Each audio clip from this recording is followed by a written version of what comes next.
This is a short revision video on the necklace that goes through some close analysis and some short context points. Will be particularly useful for anyone studying Edexcel, IGCSE or the English language certificate.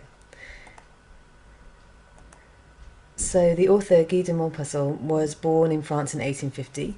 He enlisted as a volunteer in the Franco-Prussian War and served as a clerk in the Navy for 10 years. He was encouraged to write by his friend Gustave Flaubert, who was also a famous writer. So not necessarily relevant, but I found them quite interesting. Guy de Maupassant was one of several Parisians who didn't like the Eiffel Tower. He used to eat frequently at a restaurant at the base of the tower as it meant that he could avoid looking at it. He's mentioned in Nietzsche's autobiography as an inquisitive, delicate psychologist. The genre of the short story is realism, and realism is a genre of writing that deals with realistic portrayals of human life. So this trend in literature was in part popularised by the author. The movement in literature responded to the Romantic era that had gone before that focused on unbelievable and idealistic characters. However, Guy de Maupassant did believe that a work of fiction cannot be entirely realistic, as it is bound to be filled with the author's desires, and they're trying to show you something through their writing, therefore they can't ever be fully real. A 10-second summary of the plot, followed by a 5-second song clip about the plot. So the central character, Mathilde, agrees to marry a junior clerk who's an office worker from the Ministry of Education, but she longs for riches and material wealth. Loisel, her husband, receives an invitation to a party. Mathilde is devastated because she has nothing to wear. Girls, we've all been there. Her husband selfishly gives up his dreams he had been saving for in order to buy her a new dress. She borrows jewellery from a rich friend. She goes to the party, feels amazing, and loses the necklace. Loisel looks for the necklace, but it can't be found. The couple get themselves into massive debt in order to buy a replacement to return to Mathilde's friend, Madame Forestier. The couple live a life saving every penny and far below the standards of living that they had before. Mathilde bumps into her old friend, Madame Forestier, 10 years later, and decides to confess her mistake now that all the money has been paid back. Madame Forestier is devastated as the necklace was a fake and not worth 500 francs when the couple paid 36,000 francs for it. And the short 5-second song clip to sum this up in my eyes is from Counting Crows or Joni Mitchell.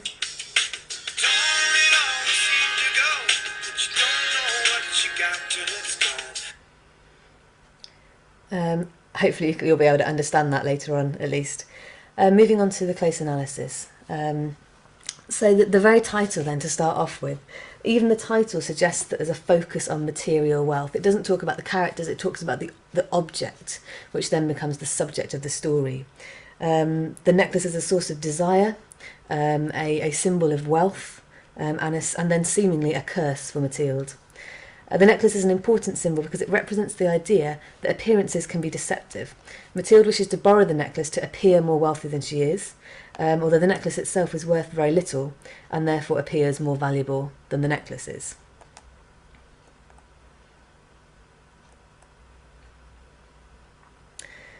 So going through, picking out a few of the most important points. She was one of those pretty, delightful girls. So she's naturally beautiful. And this is an important part because at the end of the novel, she's lost what she had, including her good looks, for the sake of the necklace. The use of triples, for example, she had no dowry, no expectations, no means, are important because these triples seem to be repeated throughout. And if you actually track the triples throughout the short story, you can find some very interesting contrasts between her different positions and how happy she is at various points in the story. She went along with, it doesn't sound like she was very grateful for this proposal, it sounds almost like a game, and her heart wasn't in it and she wasn't very serious, so she's kind of settling for someone that she feels is beneath her. The second paragraph talks a lot about social mobility. At the time that this story was written, women would still have been defined by their marriage, so it was really important to them to marry within or above their class in order to rise through the social ranks and in order to be successful and to have the material things that they wanted.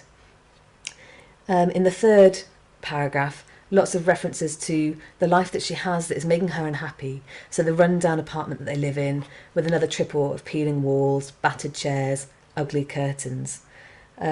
She uses the word torture, which is quite emotive, and so this is really upsetting her, the condition that she's living in, despite the fact that many of us would actually think, well, actually that's not too bad.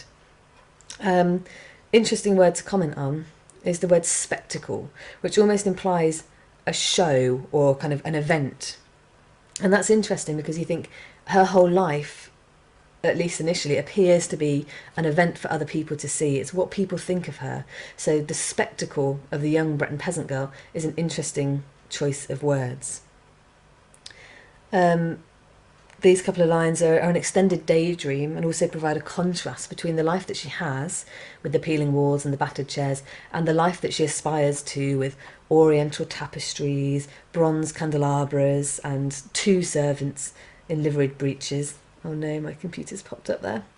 I'll click on that. The last 2 lines, they sum up her character. So she wants to be the most famous and sought after. And she wants to be with the men that are desired by all the women. And jealousy is quite a strong theme that comes through, and coveting, so wanting what somebody else has got that you don't have. And that comes through quite strongly in the extract. So we'll move on to the next part. So there's a further contrast between how she feels about her life and how her husband feels about it. So her husband sits down at the table and is not bothered at all about the fact that he's having stew again. He thinks it's splendid, whereas her attitude is that she would much rather be sitting with gleaming silverware.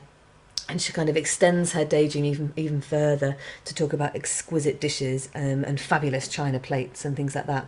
There's a very clear focus in this paragraph, and indeed in most of the story, on material items. She doesn't think about the fact that she's got a husband that loves her or that she's got somewhere to live, but she's just concerned with the things that she hasn't got.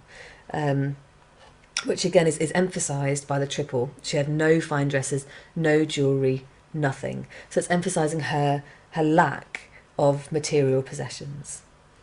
This paragraph is where the husband brings home the invitation to the ball, and she doesn't react in the way that he expects her to by being pleased, but instead she's really, really upset that she doesn't have anything to wear.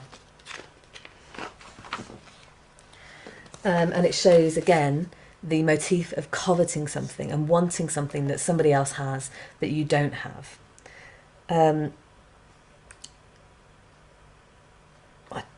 Don't think I had anything else to comment on that point. Here you again see how gentle and kind the husband appears in contrast to the selfishness of Mathilde. So he's been setting aside the money in order to fund holidays and finance hunting trips, but he's willing to give that up in order to please his wife and to keep her happy. So he kind of begrudgingly says, well, do try and get a decent dress. So he knows that it matters to her and he tries to do everything that he can in order to achieve that. However, in buying her the dress, she still appears, and note another triple, sad, worried and anxious. So despite the fact that she's got the material good that she wanted, she's still not happy. And the reason that she's not happy is that it vexes her that she hasn't got a single piece of jewellery that she can put on. Even though the husband tries to suggest kind of suitable solutions, for example, fashionably wearing a posy, she's not convinced by this, and she absolutely feels that she needs to have that jewellery, and she's still not happy. It's almost an obsession with appearance and an obsession with the material things. So the next day she calls on her friend and talks all about her problem. This is the friend that she talks about where she had been far too embarrassed to go and see her because she doesn't enjoy feeling poor in comparison. Her friend, you can see, kind of doesn't ascribe the same value to her belongings and is quite happy to lend her friend anything that she wants. She says, just look, I can't say what sort of thing you'll like best. So she doesn't ascribe the same value to the material possessions as Mathilde does. Enter the necklace. So she finds this magnificent diamond necklace, and an interesting word to consider is how her heart begins to beat with immoderate desire. So immoderate there, giving the first kind of suggestion that this is in any way kind of out of order or inappropriate, possibly a sense of foreshadowing of what's going to happen later on in the short story. Links again with Mathilde's idea of treasure, that this is what she needs to make her happy, that this material item is going to complete her. compare the triples in this last paragraph at the bottom here with the ones at the start where she's nervous, worried, anxious. She's now the prettiest woman there. She's elegant, graceful, radiant, and wonderfully happy. So a long list of adjectives to describe her. And in fact, this is kind of the point in the short story where Mathilde feels the happiest. So all the men are looking at her, they want to know who she is and ask to be introduced, a further triple there. And all of the important people, including the minister himself, are noticing her. And this really pleases her, and it's a contrast to the beginning because you feel like she may actually be able to achieve the desires that she had. I need to click on it again. So she danced ecstatically, wildly and intoxicated with pleasure. So a huge contrast from the start where she's dreaming. She feels like she's kind of living the life that she was born for. However, her husband, as you can notice, isn't really involved in this. He's kind of dozing in a small empty side room with the other men. So this seems to be much more a show for the women and the wives rather than for the men. However, as soon as she comes to leave the ball, it all kind of comes crashing down again, and she's very aware of the fact that she's got a modest everyday coat and a commonplace coat, violently, which is an interesting word choice there, at odds with the elegance of her dress. So it seems inappropriate that she should be wearing this beautiful finery and then to be brought back down to earth to wear her coat, while other women are wearing rich furs. So she's trying to avoid being noticed and kind of runs out to grab a cab rather than waiting for one and standing with the other women. So they walk down to the river, and she has one last look in herself when she gets home in front of the mirror and finds that the necklace is gone and it's no longer round her throat. So she's absolutely desperate about this. Something to notice in the paragraph beforehand. It says she's ashamed to parade their poverty.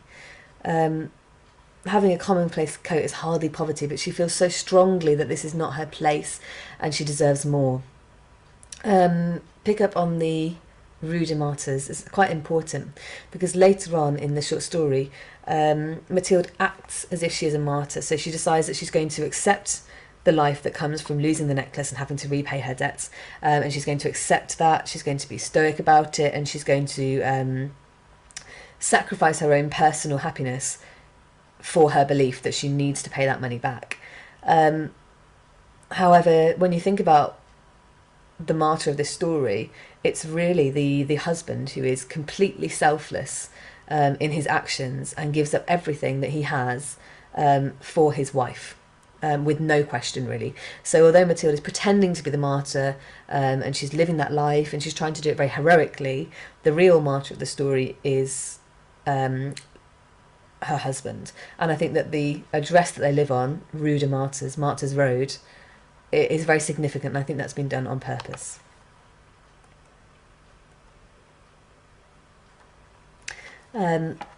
So this section of the extract is kind of her panicking about the fact that she's lost it, and the typical conversation of, well, when did you last have it? Oh, I had it in the ballroom, that sort of thing. So bringing in some speech to perhaps make it more realistic, to show the relationship between the two characters. And as you know, as you've read it before, they don't end up finding the necklace. So her husband suggests that she writes to Madame Forestier and suggests that the clasp has been broken and that will give them time to look for it. But very simply stated in the next paragraph, a week later they had lost all hope.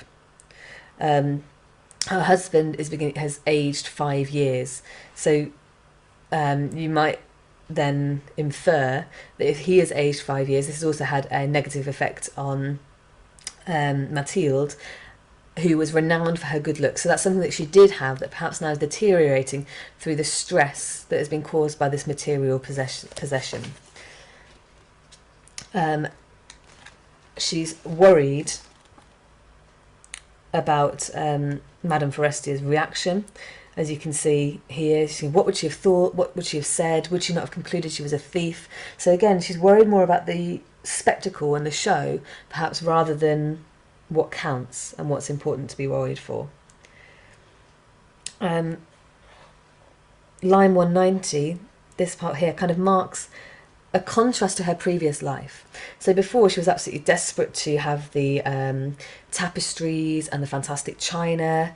Now, her previous life that she was so desperate to rise above seems so much better, and it kind of provides a massive contrast from the start. She's now living the grindingly horrible life of the very poor.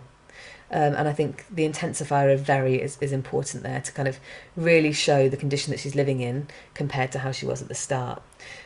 She's described as heroically adapting to her position, but perhaps that's a word that you'd like to question and kind of think about the impact of using that word rather than any other. This paragraph in particular uses lots of short sentences, as if the narrator has decided that it's a very simple determination that Mathilde is feeling, that she is going to state things very, very simply. This is what I've got to do. This is how I'm going to say it. And things like she was determined to pay, they dismissed the maid, they moved out of their apartment and rented an attic room are very final and very determined statements. A contrasting triple just underlined there, haggling, frequently abused, and always counting every penny. So kind of showing a deterioration in her condition.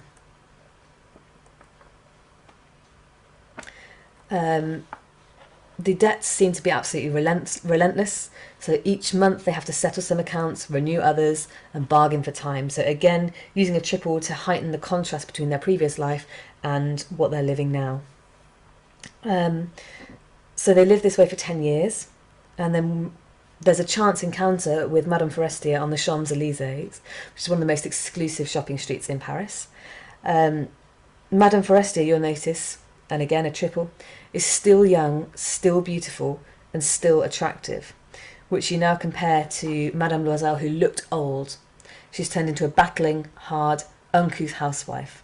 So the things that she actually had already in life, she's actually lost through that desire to have material possessions. So it's quite ironic, really, how the story has ended up. So this is her deciding to confess what she did with the necklace and the fact that she replaced it. And the friend is initially kind of insulted that she's been introduced, that she has been addressed by a common woman in the street. She doesn't recognise her, which kind of shows how far from grace she's fallen and what a contrast from her previous life she's now living. So she confesses to her friend, and this is where the very twisted ending comes in. So perhaps you think that the moral is that she shouldn't have lost the necklace at all, and she should have taken more care of it. But really, the twisted ending kind of shows that it was actually her honesty that was at fault, rather than losing the necklace in the first place. And this was quite common in short stories at the time, was to have a twisted ending. So it's a convention of the genre at the time. And it ends with Madame Forestier saying, "Oh, my poor Mathilde, but it was only an imitation necklace." And that kind of sums up what Mathilde is living, really. She was living an imitation life. It's ironic that she bought the necklace in order to appear more than what she was and appear to have more than what she actually did. So the necklace itself stands for that imitation, fakery, deception, and that appearances can't be judged. Madame Forestier, who probably is of the class that Mathilde aspires to, doesn't seem to have any shame about not having the real diamonds. But this is something that Mathilde hadn't even considered when her and her husband bought the necklace. So quite an interesting story morally, with some really fantastic themes and some really interesting language devices as well. In particular, key themes, just two, but there's many, many more. Deception, in particular with the symbol of the necklace and with all the irony that's in the short story, and also with jealousy. So always wanting more than you have, and perhaps that links into the moral of the story. Some key techniques to revise, go back through, have a look at again. Irony, triples, which, as I'm sure you've seen, have been used constantly throughout this short story. Imagery, which is linked to the triples, and contrast. So contrast between the life that she has and the life that she aspires to, contrast between Mathilde and her husband, contrast between Mathilde and Madame Forestier, contrast between Mathilde's eventual very, very poor life compared to the life that she had before.